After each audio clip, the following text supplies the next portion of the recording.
From the book of Genesis, we hear about the admonition that the man was not to eat from the tree of knowledge of good and evil. And we know what happened. In the end, they did it.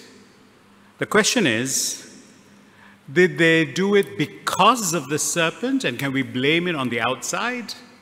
Or did they do it because there was something within that went against God's commands?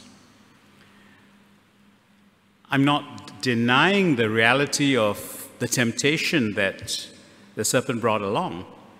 But at the end of the day, you and I can be tempted, but it is from within that we make that choice as to whether we're going to follow our temptations, isn't it? Thus, in Mark's Gospel, we are reminded that all these negative things that are mentioned, fornication, theft, murder, adultery, avarice, malice, deceit, indecency, envy, slander, pride, folly, all these things come from within. So very often we want to blame situations, we want to blame other people, but the reality is that we need to look within. What comes from within?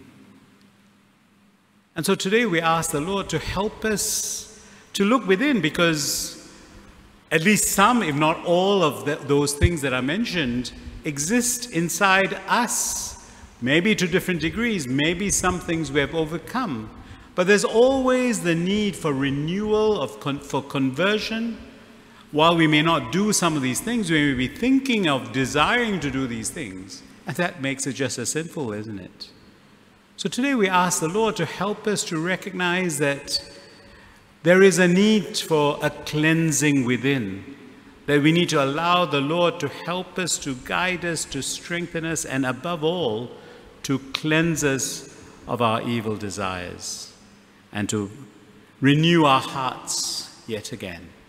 And this is an ongoing thing. That's why Lent comes every year, because there's always the need for looking within yet again.